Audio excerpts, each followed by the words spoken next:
Saudações, amigos e apoiadores da Confraria Nacionalista. O Folha de São Paulo, dia 21 de janeiro de 2019, uma segunda-feira, traz aí a matéria principal. Em 3 anos, Flávio Bolsonaro comprou 4,5 milhões em imóveis, né? E tem uma outra matéria triste, que é a perda da Bolsa Atleta. Quer dizer, que isso foi discutido no governo Temer, mas, poxa, o Bolsonaro, que é professor de educação física, deveria suspender o decreto do Temer. Como cortar a Bolsa Atleta, Bolsonaro? Tem que prestar atenção, cadê o ministro do esporte? Você, Bolsonaro, como professor de educação física, tem que rever isso aqui urgentemente. Atletas importantes de ponta aqui, né? Tem que ser revisto essa questão aí. O Flávio, ele aumentou o patrimônio dele, não só ele, mas como a família, segundo a matéria, que as pessoas podem até questionar o jornal Folha de São Paulo, mas tem que ter consistência, fundamento para questionar isso aqui. Porque o jornal levanta dados, ele diz o seguinte, documentos obtidos em cartórios mostram que o então deputado estadual, hoje senador, registrou de 2014 a 2017 a aquisição de 2 apartamentos em bairros nobres do Rio de Janeiro. Tá? Fala assim, a movimentação detectada nas contas do Fabrício Queiroz é de 7 milhões.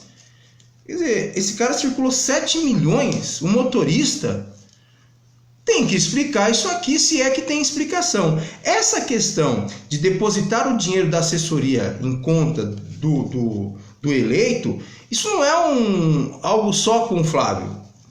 Praticamente a maioria do cargo legislativo, eles fazem isso aí. Eles podem até fazer, mas sabem que é errado. E se cair, caiu. Tem que assumir a responsabilidade. Agora o Flávio entra com pedido de foro privilegiado, ele e o pai e os irmãos e todo mundo aí é contra o foro privilegiado. Quer dizer, quando é os petistas, tudo bem, é contra. Quando é com eles, é a favor. Eles fizeram um pedido, o Flávio Bolsonaro, através de seus advogados, para o arquivamento do processo do Queiroz.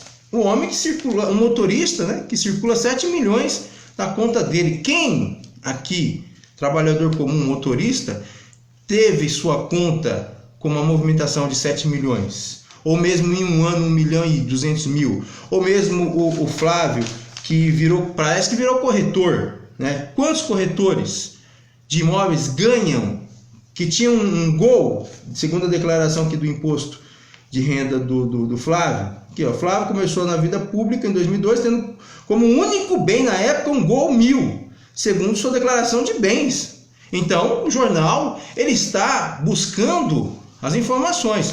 Agora, o governo está se esquivando. O Mourão já disse que o problema não é do Bolsonaro, é do filho dele, é caso particular. Mas o próprio Mourão também privilegiou o filho para triplicar o salário.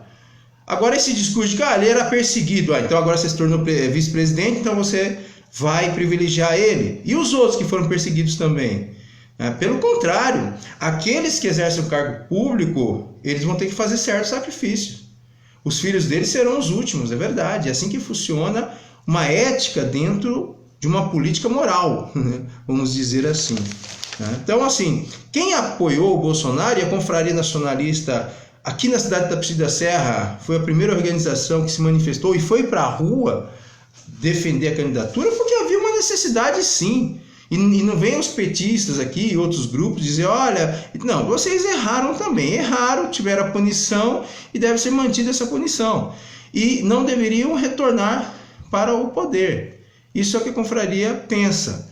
E apostamos no Bolsonaro porque o discurso era justamente contra a corrupção, que é o que nós combatemos também. Então é uma obrigação, um dever daqueles que votaram no Bolsonaro cobrar isso aqui, né? Agora, o governo erra, ele quer apaziguar, ele quer jogar uma pá de cal aí, né? E não quer esclarecer. O próprio Bolsonaro declarou que emprestou 40 mil para o Queiroz. Como é que você empresta 40 mil para um cara que movimenta 7 milhões na conta? Não tem lógica. E tem um cheque para a Michele também. Quer dizer, Ou vocês assumem isso aí, ou vai ficar muito feio até o final do mandato. Vocês vão levar isso até o final do mandato? E mais, as pessoas foram para a rua, protestaram contra o PT em relação ao apartamento, que não aparece, não é igual o do Flávio, que está registrado em cartório, né? Ou mesmo do sítio, etc. Mas se o Lula fez bem feito lá, é uma outra discussão. Que teve influência política, teve, né? Mas não pode ter dois pesos e duas medidas. E o Moro, ele é responsável pelo órgão de fiscalização, que é o COAF, que é responsável por essa investigação aqui. Quer dizer, se o Moro não colocar com transparência, ele vai sair como um ministro que jogou para debaixo do tapete a sujeira do governo. Saudações e até breve.